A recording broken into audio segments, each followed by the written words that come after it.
Uncover the transformative power of Ma Sarada Devi, the woman who turned skepticism into reverence and became an unwavering source of spiritual strength for countless seekers.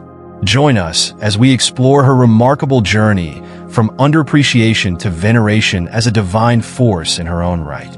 In this enlightening chapter, we delve into the profound spiritual impact of Ma Sarada Devi, who, despite initial indifference from some devotees, emerged as a beacon of wisdom and compassion.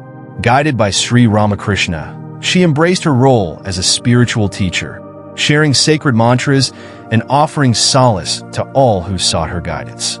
Her humility and deep understanding of the human condition allowed her to connect with people on a transformative level, guiding them through moral dilemmas and spiritual crises.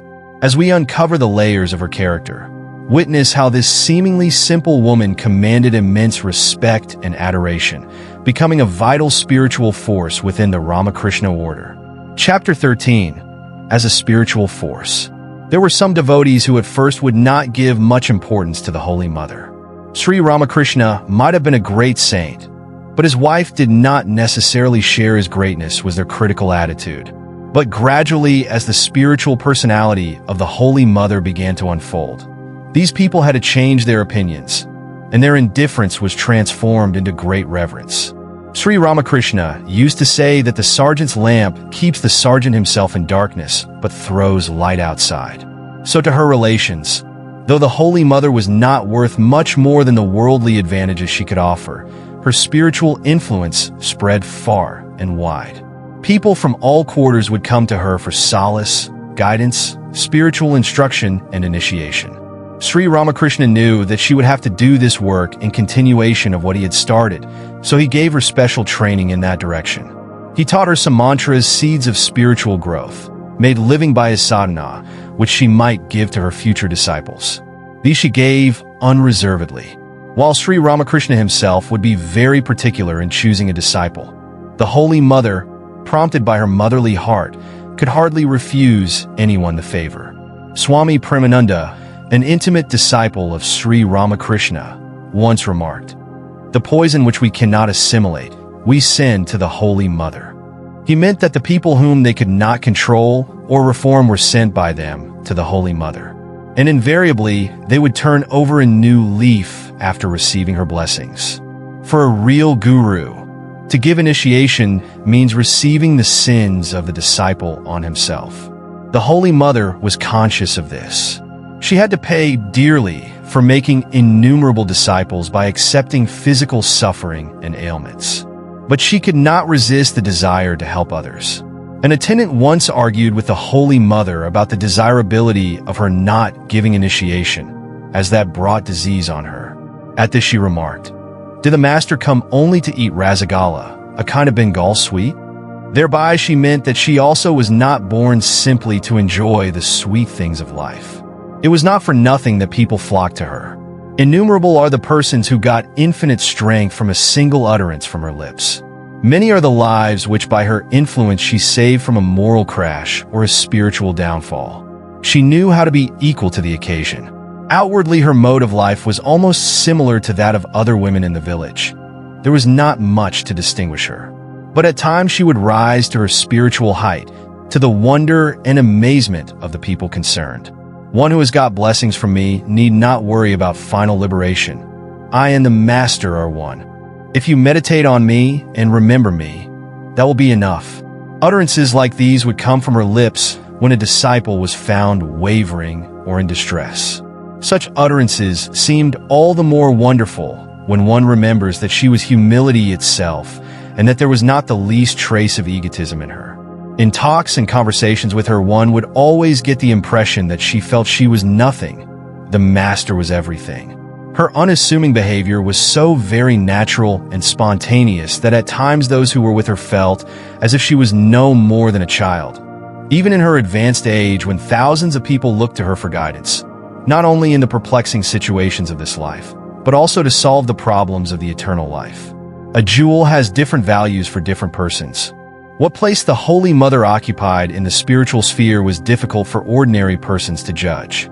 A faint glimpse of that could be had when one saw the attitude to her of some who were undoubtedly known as spiritual geniuses. Vivekananda was emboldened to cross the ocean and go to the West to preach only when he got the blessings of the Holy Mother. Her blessings were enough, he thought, to jump into the uncertainty of whatever might await him in strange lands and still stranger conditions. Swami Brahmananda, one of the most towering personalities of the Ramakrishna order and the first president of the Ramakrishna mission, when approaching the Holy Mother, would shake with emotion and behave just like a simple and innocent child. Swami Sarada Devi, who was the guiding figure behind the Ramakrishna mutt and mission, sincerely felt that the Holy Mother might substitute any other man in his place, and that man would be able to do exactly the work he was doing, if not more efficiently. Her blessings were the source of all strength to him. This devotion of the great disciples of Sri Ramakrishna was not merely a form of reverence shown to the wife of their guru. They literally looked upon her as the manifestation of the Divine Mother incarnate, and at times actually worshipped her as such. Swami Brahmananda, who had a great reputation for controlling his spiritual sentiment, once on the occasion of the Durga Puja festival worshipped her with flowers and sacred leaves as one does the Divine Mother. Swami Sarada would offer similar worship to her on special days reserved for the worship of the Divine Mother. The remarkable thing was that the Holy Mother was the same unassuming person when she received worship from such persons as when she would undergo the drudgery of duties at her parental home at Jarambati. A woman devotee once remarked, "How wonderful are the powers of the Holy Mother! When thousands of persons are literally worshiping her, she is completely unattached to the honors that are being showered on her. This is not possible for any human being. It is enough proof of her divinity." Though she had little book learning, her power to solve the intricate problems of spiritual life was remarkable. Her solutions would always go straight to the heart of the questioner and give him sustenance throughout his whole life. Why there is so much suffering in God's world is a problem which agitates the mind of every devotee. When the Holy Mother was approached with that question, her answer was, "Creation means a mixture of happiness and misery. Misery is the symbol of God's compassion. Besides, none suffers for all time. Every action brings its inevitable result, and as such the turn for happiness will surely come." "Was there any use in repeating God's name if one did not have love for him?" asked a disciple. "If you fall into water, whether willingly or unwillingly, your cloth will get wet all the same, will it not?" was her answer that immediately quieted him. Why does one not experience God absorption, though one is constantly repeating God's name, is a problem that perplexes a spiritual aspirant occasionally. When the Holy Mother was asked that question, her practical advice was, "It will come by and by, but do not give up japa even if the mind is unwilling and unsteady. You must go on with the repetition of the name, and you will find that the mind is gradually getting steadier, like a flame in calm air. Any movement in the air disturbs the steady burning of a flame. Even so, the presence of any thought or desire makes the mind unsteady. The mantra must be correctly repeated, as incorrect utterance delays progress. But then, a single utterance of the Lord's name is as effective as 1,000,000 repetitions if you do it with a steady, concentrated mind. What is the use of repeating the mantra 1,000,000 times with an absent mind? You must do it wholeheartedly. Then only can you deserve His grace," was her answer to a similar question on another occasion. God's grace is shed on all, just as the sun's light is for all. Then what is the use of spiritual practice? Asked a devotee, trying by logical argument to prove the uselessness of sadhana. Foodstuffs are there. The one who will cook them earlier will eat earlier. One who does not at all like to cook will go hungry, was her simple answer forthcoming. We see innumerable creations of God. Were they created one by one or otherwise? Was the question that arose in the mind of a young disciple, and he put it to the mother in childlike innocence. God is not like a painter who draws the eyes, face, nose of every figure. No, He does not work that way. He has a unique power. By His mere will the universe comes into being, and at His wish it goes to naught. All the things of the universe have been created all at once, and not one by one.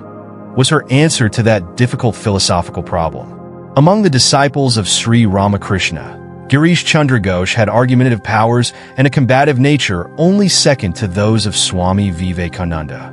Seized by an impulsive desire to embrace sannyasa, he once went to the Holy Mother at Jarambati to ask for her permission. With all his natural vehemence, he began to argue with the mother to obtain her approval for his resolve. But she withstood all his arguments and with her quiet answers completely broke his resolution. Her insight into the spiritual nature of persons was very unerring.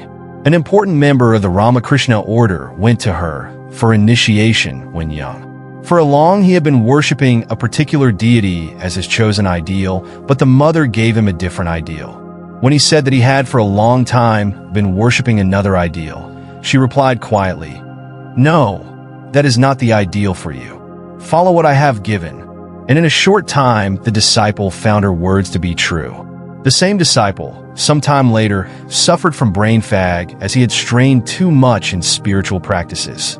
As a remedy, he tried various things, consulted many physicians, but to no effect. The senior monks of the order were concerned about his problem, but could not give any effective help. He soon went to Jarambati, to the Holy Mother. When he narrated the details of his case, she shuddered to hear of the method which he followed in his meditation. It was dangerous for him. She corrected his method of meditation, and he was all right in no time. It was not for nothing that Holy Mother's word was the final word in everything spiritual and secular concerning the Ramakrishna mutt and mission. Her advice, her decision, a mere wish of hers, was like a sacred injunction from on high to the monks and devotees of the order. This attitude of theirs only deepened as time passed. Before we dive deeper into the life of Ma Sarada Devi, let me take a moment to remind you of our previous chapter, where we explored her early life and the influences that shaped her journey.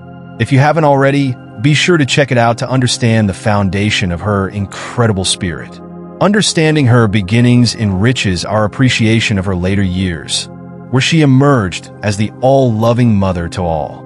Click the link in the description to watch that chapter, and then join us as we continue to uncover the beauty of Ma's legacy. Thank you for listening till the end. Please subscribe, turn on the notifications, like, comment, and share with your friends. This will help more listeners to discover our channel and content.